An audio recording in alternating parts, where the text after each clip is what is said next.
Roy Suryo CS meluncurkan buku Jokowi's White Paper. Apakah buku yang diklaim merupakan karya ilmiah ini adalah upaya Roy CS melawan upaya hukum dari pihak Jokowi? Kami diskusikan bersama dua narasumber kami yang tergabung lewat sambungan dalam jaringan. Sudah bergabung terlapor kasus dugaan pencemaran nama baik Jokowi Roy Suryo dan politisi Partai Solidaritas Indonesia PSI Ade Armando. Selamat sore semuanya dengan Tifal di sini. Apa kabar? Baik, alhamdulillah. Terima kasih, semua sudah bergabung bersama kami kali ini. Mas Roy, ini kan besok rencananya buat dipanggil dengan status sebagai saksi nih Mas Roy. Sesiap apa menghadapi pemeriksaan esok hari di Mapolda? Ya santai aja, dengan santai aja, dan yang menarik saya besok diundang selaku saksi ya dalam kasus ini. Tapi besoknya lagi Kamis, saya hadir juga di Polda Metro Jaya, tapi selaku ahli. Ya ahli dalam perkara yang lain. Jadi biasa aja kalau diundang ke Polda Metro Jaya itu nggak ada hal apa-apa, dan artinya besok karena sudah sesuai dengan komitmen saya akan datang, ya saya datang aja gitu sesuai dengan undangan jam 10. Insya Allah Mas Tifal saya akan hadir dan semua pemirsa Kompas TV juga bisa menyaksikan. Saya komit ya, karena memang kemarin memang belum bisa hadir karena apa? Saya menyelesaikan acara-acara 17 Agustus termasuk buku. Nah ini saya pegang ini versi. Oh itu soft filenya ya? Ya. Versi ya ini satunya udah ada versi ebook dari buku Jokowi's White Paper yang ada, dan versi hard kopinya juga nanti insya Allah sudah mulai akan tersedia mulai tanggal 27 Agustus ya 2025 yang akan datang. Itu Mas Tifal. Tapi apa, nah karena Anda sudah menyinggung masalah buku Jokowi's White Paper ini, apa sebetulnya membedakan dengan isinya itu? Apakah yang selama ini Anda umbar di publik, apakah sama semua seperti isi di buku atau ada hal yang lain di situ yang jadi pembanding? Oke, jadi buku ini akan diawali dengan penjelasan saya soal kapan pertama kali isu ijazah ini muncul ya, atau isu ini muncul bukan hanya isu ijazah, tapi sebuah isu yang pada tahun 2013 itu terjadi di salah satu kampus, di kampus Universitas Islam Indonesia, dan waktu itu Pemret sekarang ya, Pemret Kompas TV sekarang ya yaitu Bu Rosiana Silala itu menjadi moderator dari sebuah acara yang namanya Memimpin dengan Hati, Dirut Memimpin dengan Hati. Nah itu jadi artinya itu ada Prof Mahfud, ada kemudian juga Buya Syafiee Ma'arif, ada juga Jokowi. Waktu itu mereka diskusi, dan ini diskusi di kampus loh ya. Jadi kalau ada orang bilang kalau itu candaan, saya kira itu nggak candaan. Karena itu kampus dengan serius, Jokowi mengatakan bahwa IPK-nya adalah di bawah 2. Nah setelah itu orang mulai bertanya-tanya, kok bisa ya IPK 2 di kampus Universitas Gadjah Mada itu lulus gitu lah. Nah artinya kemudian orang mulai ini banyak kemudian melakukan analisis, termasuk dalam buku ini saya tulis perjalanan panjang seorang Bambang Trimulyono, dan juga ketika yang pertama, kemudian ada juga ketika kasus yang kedua Bambang Tri dengan Gus Nur ya, itu juga ada, dan kemudian juga dengan ketika pertama kali ijazah itu fotokopinya itu ditampilkan oleh seseorang yang namanya oleh Dekan Fakultas Kehutanan Pak Sigit Sunarta, tahun 2022. Kemudian ketika Dian Sandi posting itu semua lengkap, dan kalau yang selama ini mungkin orang membacanya terpotong-potong atau terpatah-patah ya Mas Tifal dan juga pemirsa Kompas, itu kita akan lihat dalam buku itu detail banget, rinci banget, sesuai dengan semua bukti-buktinya, bahkan link-linknya pun kami masukkan. Kalau ada link videonya juga kami tuliskan, dan itu panjang, ditulis dengan sangat komprehensif, bahkan dokter menuliskan rumus-rumusnya gitu. Tapi di sisi lain kalau Anda menangkapnya Bung Ade, buku yang diterbitkan oleh Bung Roy Suryo CS ini sebagai bentuk transparansi karena dasarnya ilmiah, atau ada upaya untuk menyudutkan posisi Pak Jokowi? Ya gini, kalau disebut sebagai karya ilmiah ya maka dia seharusnya memang memenuhi syarat-syarat sebagai sebuah karya ilmiah ya. Apa itu? Misalnya kita harus baca, misalnya pertanyaan penelitiannya apa sih? Apa yang berusaha dibuktikan dari sebuah karya ilmiah tersebut? Dan biasanya kalau dalam karya ilmiah untuk tiba pada kesimpulan tertentu, maka si penulis harus bisa menyajikan bukti-bukti yang bisa menunjukkan bahwa ya demikianlah adanya. Misalnya saja seandainya memang rumusan masalah dari buku ini adalah bahwa Bung Roy Suryo dan kawan-kawan ingin menunjukkan bahwa ijazahnya Pak Jokowi itu palsu atau bahwa Pak Jokowi itu tidak pernah lulus dari S1 UGM Fakultas Kehutanan tahun 1985. Itu adalah sebuah pertanyaan yang sangat valid, yang lazim, yang boleh dilakukan. Nah, untuk itu kita berharap bahwa di dalam buku tersebut dari halaman 1 sampai halaman 700 Bung Roy Suryo dan kawan-kawan bisa menunjukkan apa saja yang dijadikan alasan, apa saja yang dijadikan bukti, empirical evidences, bukti-bukti empiris, untuk agar kita tiba pada kesimpulan bahwa karya tersebut adalah sebuah karya atau ijazah Pak Tapi Jokowi. ini malah kebalikannya menurut Anda begitu ya? Bagaimana? Tapi ini malah kebalikannya, menyudutkan Pak Jokowi menurut Anda? Enggak, kalau menyudutkan itu kan sebuah persepsi ya. Pembaca itu akan tiba pada sebuah kesimpulan bahwa ini menyudutkan atau tidak menyudutkan. Itu sebenarnya terserah pembaca, bukan terserah si penulisnya. Penulis itu menyajikan karyanya, kesimpulannya ada di tangan pembaca kan.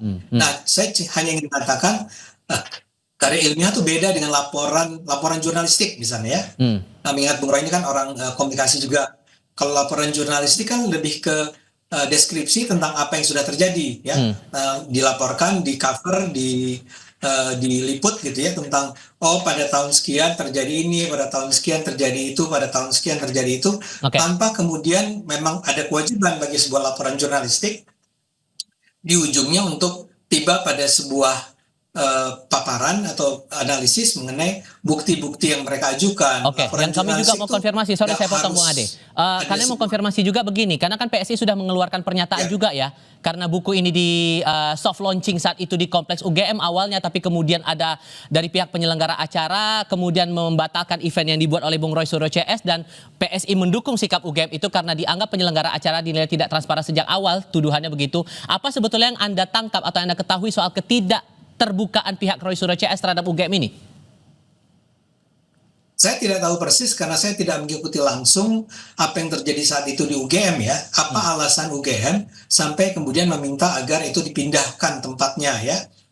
Tapi barangkali ya, lagi-lagi saya minta maaf kalau saya salah. Ini ada kaitannya dengan misalnya anggapan atau barangkali. Misalnya begini, saya itu tidak pernah baca karya ini ya, Jokowi's white paper ini kan yang 700 halaman. Nah, pertanyaan saya adalah apakah pihak UGM sudah membacanya atau belum?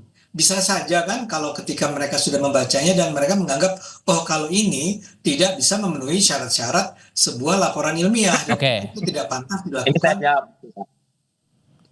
Bung Roy. Saya ingin katakan adalah terserah sebetulnya pada UGM-nya.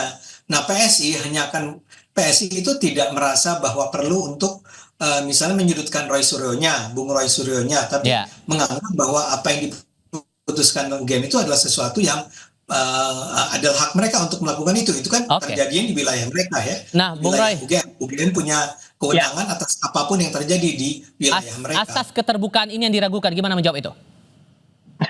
Saya kira PSI nggak usah ikut-ikut ya gitu, karena meskipun simbol partainya ganti gajah, tapi gajah itu nggak ada hubungannya. Saya nggak ngerti kenapa Bung Roy harus mengatakan kami tidak perlu ikut-ikut. Kami adalah sebuah partai ini antara internal memang mendukung Pak Jokowi. Ini antara internal dari kami. Kami bertiga itu ya, saya, Dr. Rismon, Dr. Tifa itu asli lulusan UGM. S1 kami, S2 kami UGM. Lalu kenapa? Kalau Anda asli lulusan UGM? Asli lulusan UGM, ini orang PSI itu lulusan UGM atau enggak? Ya, nggak ada urusannya. Nggak ada urusannya. Kalau kalian adalah lulusan UGM, lalu kenapa?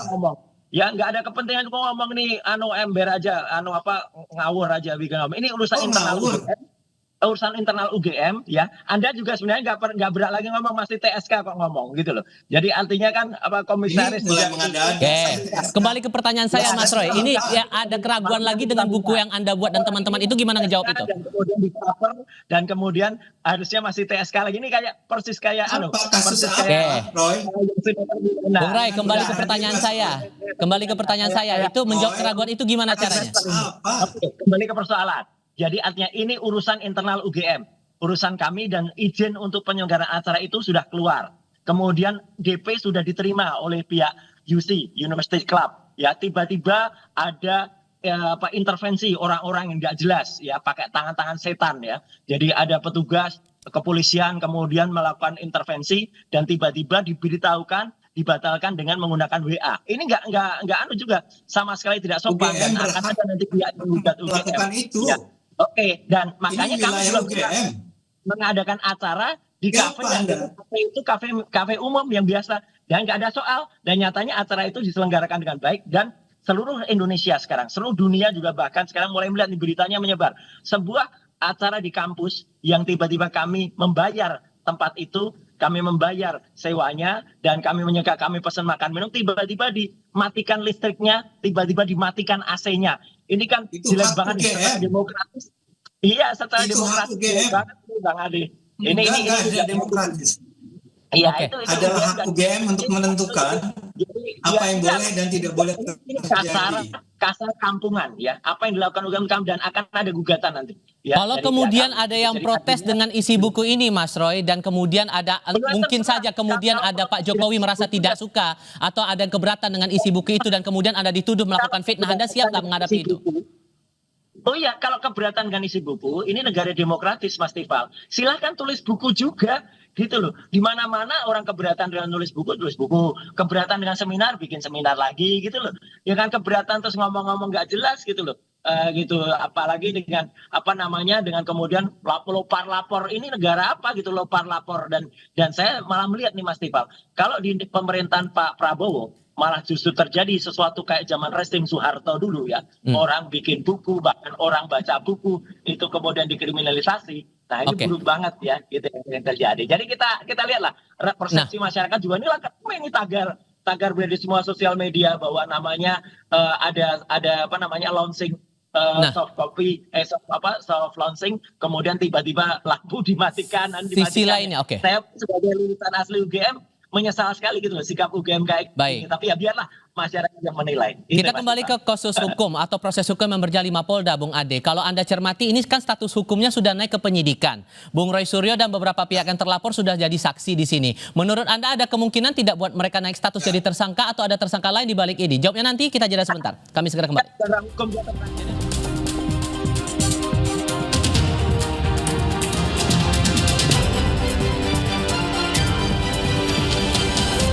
Sudah naik dari penyelidikan ke penyidikan. Kemudian yang terlapor ini sudah statusnya sebagai saksi. Seberapa yakin Anda melihat bahwa para terlapor ini akan naik status hukumnya di Polda Metro Jaya? Tentu saja sebetulnya ini adalah hak polisi ya untuk menentukan apakah ini berhak naik statusnya atau tidak. Tapi kan kita hanya membacanya dari apa yang berlalu lalang di media ya. Kalau yang berlalu lalang di media massa, nanti dulu Mas Roy, Bung Ade silakan. Ya. Gini, terasa sekali bahwa apa yang dituduhkan oleh Bung Roy Suryo dan kawan-kawan itu memang tidak berdasar ya. Tuduhan mereka bahwa ini adalah sebuah ijazah palsu itu sangat lemah bukti-buktinya ya. Buat saya yang penting adalah bukti-buktinya.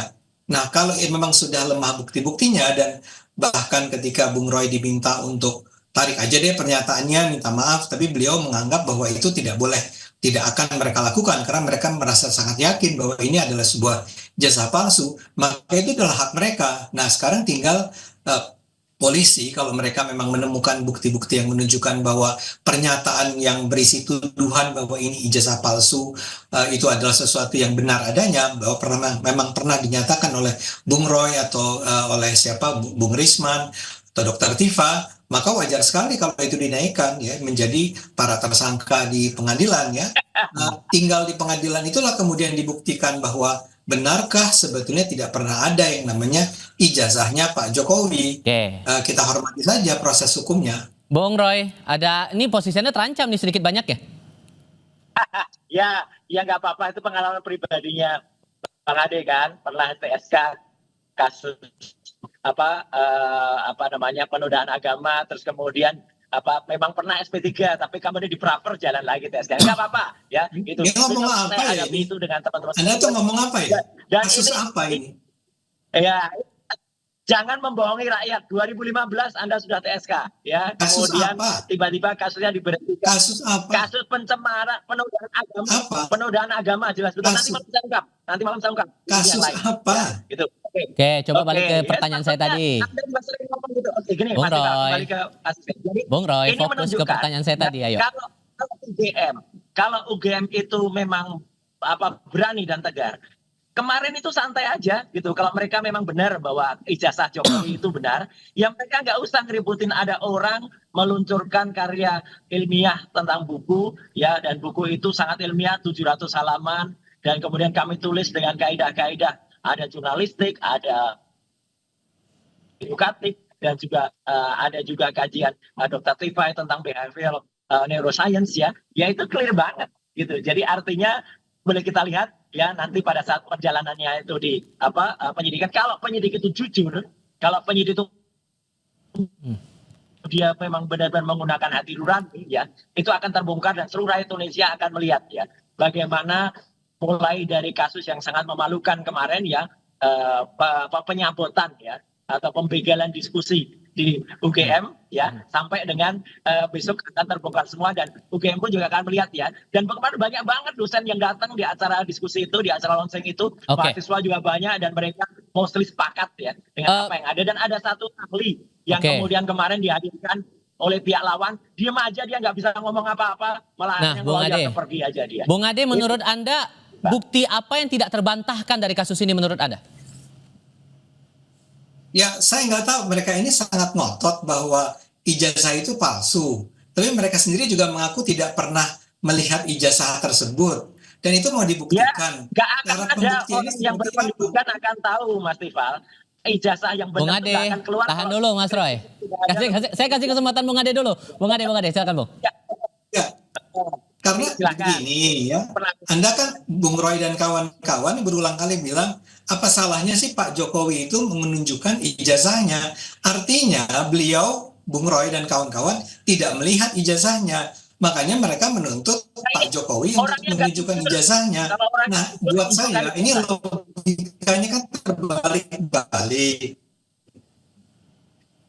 Kan nggak logis ya, sendiri tidak pernah lihat ijazahnya, makanya mereka menuntut Pak Jokowi mengungkapkan ijazahnya. Pak Jokowi sudah bilang, Bung Roy, ini dibawa ke pengadilan nih, nanti nih, pas mengadili Anda, harus diperlihatkan ijazahnya. Jadi tunjukkan nanti ijazahnya, tapi nanti, tidak sekarang di hadapan Bung Roy dan kawan-kawan.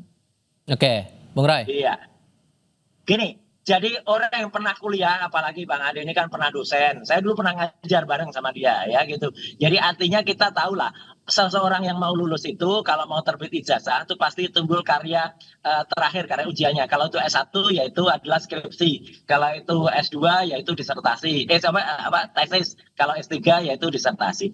Nah, nggak ada yang namanya skripsinya Jokowi itu lembar pengesahan ujiannya. Nggak ada. Saya udah pegang skripsinya. Skripsi asli. Ijazahnya, Bung Roy. Ijazah. Nggak ada lembar pengujiannya. Loh iya, skripsi yang tidak ada lembar pengujiannya, dan Prof. Sofyan Effendi juga mengatakan, dan banyak dosen lain mengatakan skripsi itu nggak pernah diuji, ya berarti nggak lulus. Orang yang nggak lulus skripsinya, nggak lulus pendidikannya, nggak dapat ijazah lah. Apa yang mengganjal nih, Bung Ade? Bung Ade, silakan. Ya, buat saya tuh, saya ngerti itu semua tentu saja.